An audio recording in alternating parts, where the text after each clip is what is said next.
Have you ever wondered why so many of our favorite stories and our movies, the books we read, the series we watch, starts off with a character who's sort of unsure about who they are, what they are meant to do, and then they go on this journey of following their heart, and then they discover what they were always meant, created for?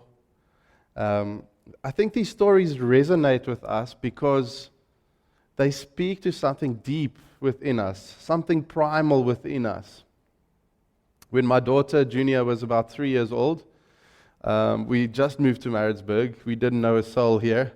We were just by ourselves, and she loved the movie Moana. That was her favorite movie. That's the only thing she wanted to watch. And okay, get this, of levels of obsession. You guys know Frozen, right? You've had princesses running around in frozen dresses, right? My daughter's there now. But back then, when I got so sick and tired of watching Moana over and over again that I asked, okay, let's try something else. I said to my daughter, okay, let's just try a different movie today. Let's try Frozen, How can Frozen fail with a 3-year-old girl? And we were about 5 minutes into the movie, and my daughter's like, she turns to me, she said, let's try Moana. She was obsessed. Now, the main premise of Moana is this young Polynesian girl on an island, and she's torn. What the dad wants for her and what her heart yearns for. She is, her dad expects her to become the next leader for the village, and she wants to explore the shores beyond the reef as a voyager. And her father, the chief of the island, expects her to follow in his footsteps. But Moana senses this deeper sense within herself, a calling beyond the reefs. And as this movie unfolds, Moana discovers her true purpose, and it's rooted in the voyaging heritage she discovers of her ancestors that her father hid from her because he lost a childhood friend voyaging. And so he took this crucial part of their culture away from them because of that, to try and protect his daughter. And she discovers this, and as the movie unfolds, she finds her true heart and she explores the waters. And, this movie resonated with my 3-year-old daughter, but it also resonated with me. What is it about these movies that so appeal to our hearts? There's something about finding your purpose, finding what you are created for, that is transcendent outside of our immanent experience of humanity. It taps into something that's so primal to our human nature. We know we were born for something greater than ourselves, right? Do you feel that? We have a heart yearning for purpose. Think about it. How often do you think that accountants can do God's work? Maybe if they're the treasurer of a church. How often do you think a dentist can do God's work? A teacher, a plumber, an electrician? Now, we don't normally think of these jobs as being part of God's mission, right? Of His work, of God's work. You don't go out to open up your spreadsheets and think, I'm doing the mission of God right now, right? Or your emails. We don't think of those things as being God's work. And I think this is because we fall for a lie in our culture, in our modern, and I think this is born out of modernity in the 1800s with the rise of the Enlightenment. We started separating the things that we do in the world with the things we do for God. And a fancy way of saying is that there's a separation between the sacred and secular. We separate the sacred and secular. We say sacred is there for church work. We do it, I'm doing sacred work now.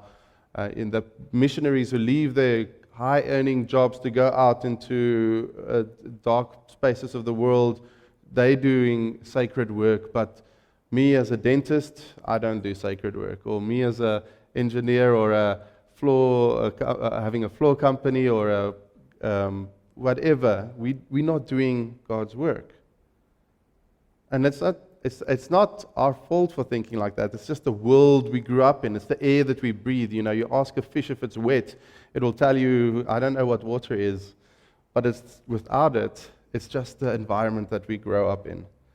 I had this friend in seminary, and he was a relatively new believer, and he felt so conflicted about his life that he lived before he became a Christian. He lived quite a wild lifestyle, and so when he became a Christian, he was so guilty and so overburdened, so much so that when he became a Christian, he dropped out of his degree program at the University of Cape Town, UCT. I think he was on track to become an accountant, and he felt that he needed to, because of his past and because of ministry and the urgency of preaching the gospel, he needed to leave that waste of time job to do God's work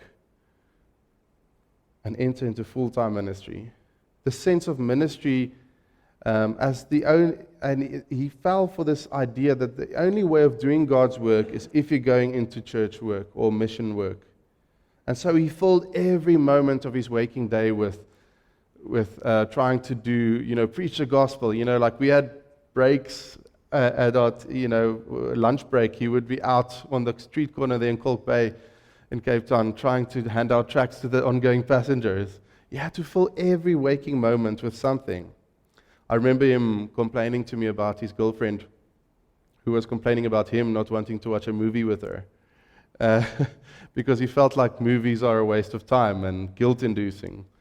And so he eventually went on to get engaged, but the engagement didn't work, and to get engaged with another girl, and that didn't work. It's because he overburdened himself with this one-dimensional way of doing God's work. Now, do we need to do that to do God's work? Do we need to leave our jobs to do God's work? Do we need to stop being electricians, plumbers, teachers, doctors, nurses? Do we need to stop that in order to do God's work? Or do we need to do those work only in the capacity of a missionary, maybe? I don't think so. I think we fall for the lie of separating the sacred and the secular when we do that. When we do this, we fall for that lie, and it separates our understanding of work, and it separates understanding of what God created us for. And so we play this higher emphasis on Christian work versus everyday kind of work. And it's a false dichotomy. It's a lie. It's a narrow view that oversimplifies our human experience.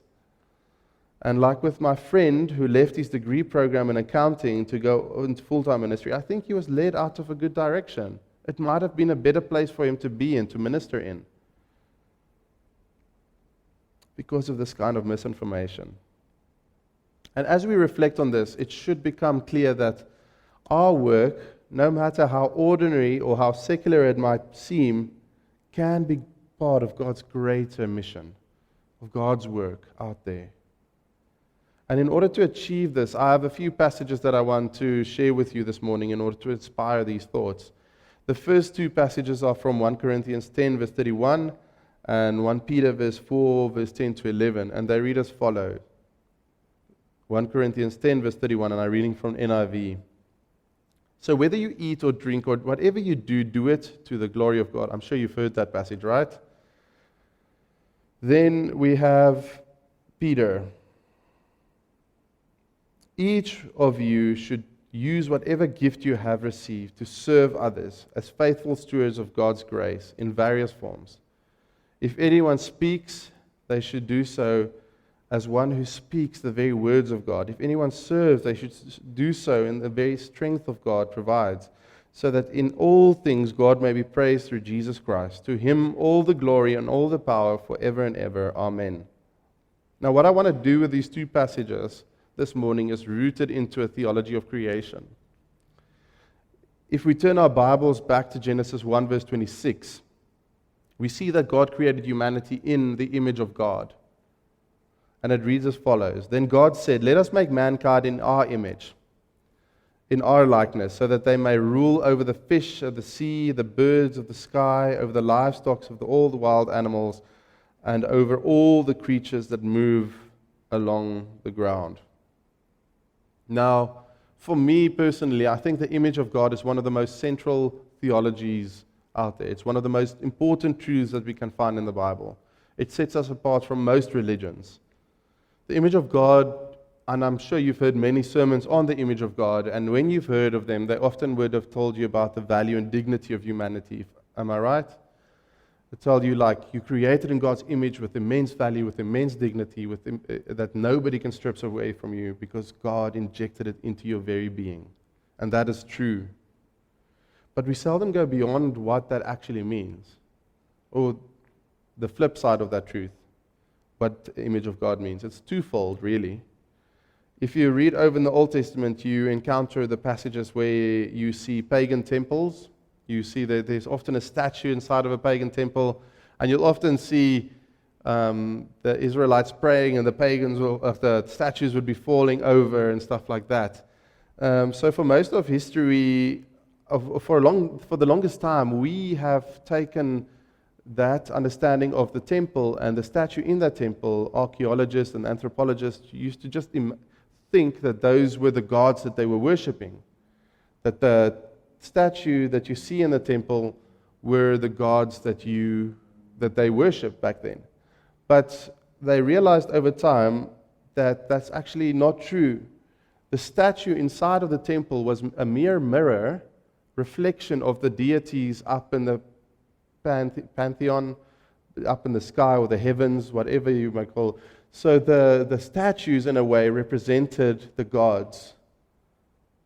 So they weren't the gods, but they represented the gods, almost like a statue, a mirror. Now, when you jump into the Old Testament and you start seeing, especially in the creation account in Genesis, we see the Bible being presented, the garden being presented as a kind of temple. God's creation as a kind of temple. And who did He create in His image to mirror Him? Us. God created humanity to reflect Him. So what makes the God of the Bible different from the neighboring religions and gods in the ancient Near Eastern world was that we saw that humans were created as God's statues, not some inanimate object in a small little building. That the world was created as God's temple, not some small building. The ancient Near Eastern kings used those statues to subordinate humans to them. So they used it as propaganda to force people into slavery, say you have to work and use them for their labor. But what we get from the Bible is that we were created to rule and reign. We were created to create and co-create with God.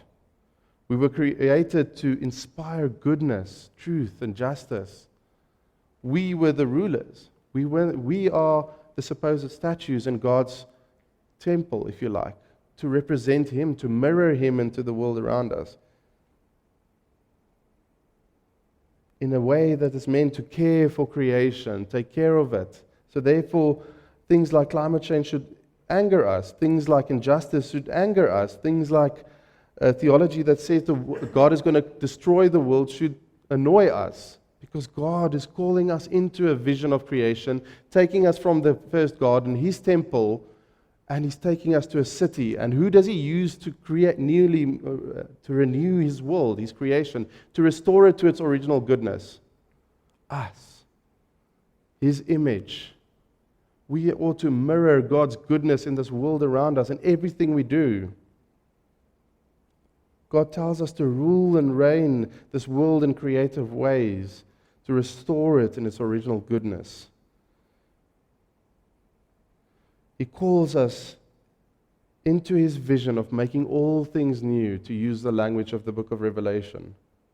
Okay, so you might be sitting there and saying, okay, this is cool history, this is cool archaeology, understanding of temples and ancient pagans and how God created us as His image.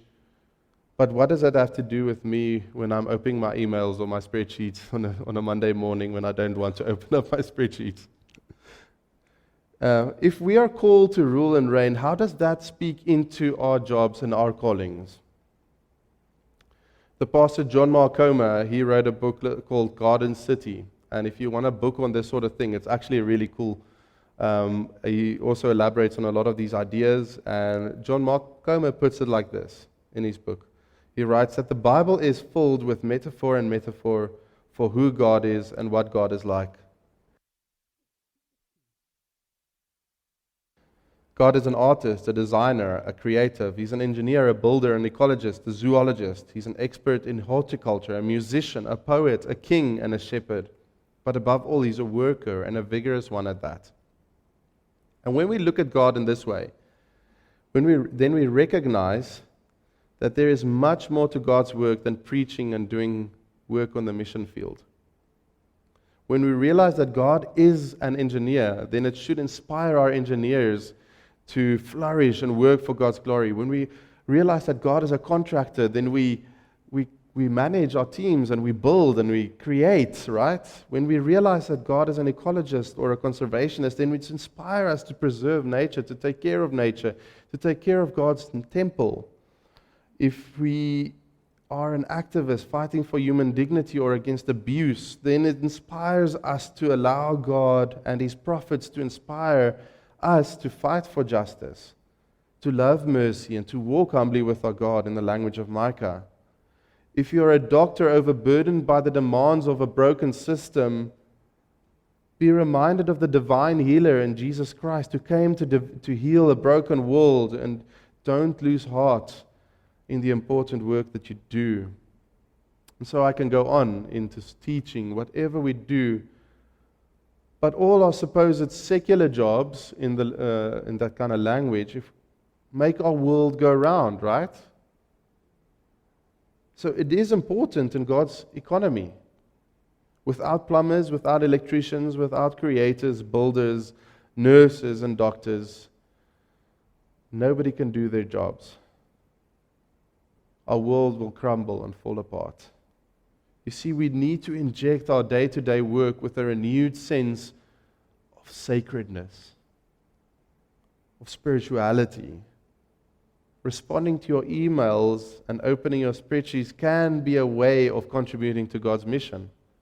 Granted, if you're doing it for an ethical business. But as we talk about serving within God's mission, I want to invite each of us to start right where we are, with the gifts and skills we already have. You can use those gifts and skills that you have in multiple capacities. You can take care of your communities. You can participate, use it for NGOs who does great work. You can use it in the church to advance its mission and God's kingdom. I often drive in Clarendon and I see the potholes being fixed with the CCA, Clarendon Community Association spray paint over it. And I realized, this is a community taking care of their community. They paint the lines on the bumps and stuff, and they make sure their community is taken care of. But this is what we're all called to do for God's creation, not just our suburbs. And we do that by using our gifts through churches, through NGOs, through other ways, in order to have a further reach in this world. Whether it's offering a few hours of your time or a unique skill, or even resources that can bless others, there's a place for you to serve in these different capacities. And there's a place for you to serve in this very church. So as you hold those little cards that we've been handing out, those Missio Dei forms, pray over it. Ask God if there's a way that you can serve this church. How can we make this thing beautiful? How can we make this thing reach further? How can we make this thing access into people's lives that and offer them the need that they needs to have? If you look up at the auditorium lights, the lights are shining over us now. Those were sponsored by an electrician in this church. If you go out into the car park and you see the beautifully painted lines, someone saw that the lines were faded and they brought paint. And that's how we take care of this thing, this beautiful place where we facilitate meetings like this, where we plan to reach out into the world in order to feed the hungry at the Gray's Hospital, in order to clothe people whose dignity are stripped away from them because of poverty. That's what we're all about. That's what the church is about. That's what we invited into.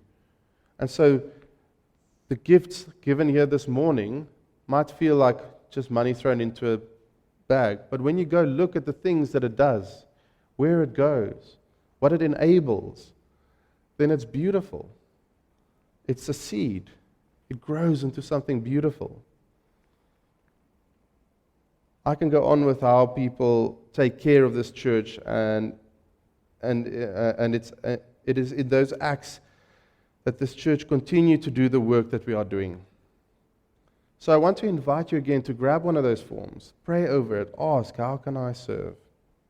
How can I make this difference?